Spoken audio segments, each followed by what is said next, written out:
Bonjour, je reviens vers vous aujourd'hui pour vous parler de psychosomatique parce que c'est quelque chose qui m'intéresse depuis de nombreuses années, peut-être même avant de m'intéresser à l'hypnose. Euh, j'ai, euh, quand je suis arrivée à Bordeaux et que j'ai commencé à travailler à l'hôpital, euh, il y a un médecin qui a fait un DU de psychosomatique dans le service où je travaillais et on m'a donné à lire son mémoire de fin d'études en fait. Et c'était très intéressant parce que c'était un recueil de consultations préopératoires où le chirurgien demandait à ses patients ce qui s'était passé dans leur vie, euh, d'émotionnellement fort ou déroutant pour pouvoir comprendre un peu ce qui s'était passé dans leur vie et qui s'était traduit sous forme de douleurs somatiques, de douleurs physiques. Et donc quand j'ai lu ce mémoire, en fait, ça m'a beaucoup touchée parce qu'en fait, je me suis rendu compte que dans ma pratique, quand j'étais libérale, en fait, je soignais beaucoup de gens. J'essayais en tout cas de soigner beaucoup de gens. Souvent, ça fonctionnait et parfois, ça ne fonctionnait pas.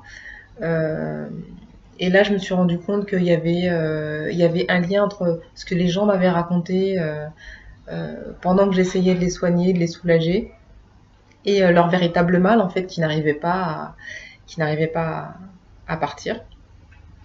Et donc je me suis rendu compte qu'en fait il y avait vraiment une relation entre le psychique et le physique et que parfois certaines émotions en fait qui sont pas digérées par le cerveau ressortent ailleurs physiquement.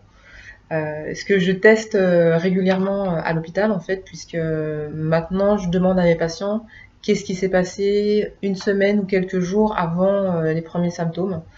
Et souvent, les gens décrivent, euh, décrivent un conflit émotionnel qu'ils n'ont pas réussi à gérer ou qu'ils ont préféré occulter un peu pour se voiler la face, parfois. Euh, et souvent, ça explique, avec leurs mots, ils arrivent euh, à expliquer les symptômes qu'ils ont. Et ça leur permet de faire le lien, de conscientiser le fait que ce soit un conflit psychologique. Et ensuite, ça va mieux. Donc du coup, je suis allée farfouiller à la bibliothèque universitaire pour trouver des bouquins d'hypnose et je suis tombée sur la psychosomatique et je me suis dit il faut absolument que je les prenne ces bouquins parce que je suis convaincue de toute façon euh, qu'il y a un lien entre le psychique et le physique. Par contre, j'avais pas les explications en fait scientifiques de poser pour pouvoir dire effectivement il y a un lien entre le cerveau en fonction des hormones, en fonction comment dire, des médiateurs chimiques, etc. Donc j'ai trouvé un livre très intéressant que je vous conseille de lire. Moi, il faut que je le rende demain, donc je vais m'empresser de l'acheter parce que vraiment, il est hyper intéressant. C'est un bouquin qui s'appelle Mortelles Émotions, qui a été écrit par le docteur Alain Exposito, qui est doctorant depuis 1975, qui consulte sur Paris. Et il a passé son DU de psychosomatique en 2010. Et donc, dans ce livre, il explique un petit peu tous les cheminements et toute l'explication scientifique, en tout cas avec les tests qui ont été faits, les analyses, pour démontrer qu'en fonction d'une pathologie, enfin, d'un conflit émotionnel, hein, il pouvait y avoir une correspondance euh, au, niveau, euh, au niveau du corps, au niveau physique, ce qu'on appelle la somatisation.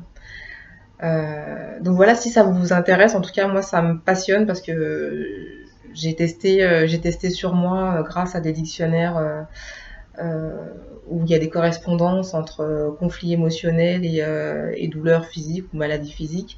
Moi, ça m'intéresse énormément parce que je vois que c'est assez réel par rapport au questionnement que j'ai par rapport à moi personnellement, certaines douleurs qui sont là, que je ne comprends pas, qui n'ont pas lieu d'être, des douleurs alors qu'il n'y a rien de spécial qui s'est produit. Je ne me suis pas fait écraser le pied, j'ai pas porté de carton. Donc j'ai pu les vérifier et je les vérifie tous les jours par un questionnement assez précis. Et je pense que ça mérite d'être assez développé pour qu'on puisse l'utiliser de plus en plus. Et ce qui est hyper intéressant aussi, c'est que avec ce bouquin-là, j'en ai trouvé un autre aussi qui s'appelle Hypnose et psychosomatique, où effectivement, grâce à l'hypnose, on peut régler certains problèmes qui sont communément psychosomatiques, comme tout ce qui est maladie de peau, eczéma, psoriasis, certaines douleurs intestinales, les côlons irritables, les stérilités psychologiques aussi, très très souvent.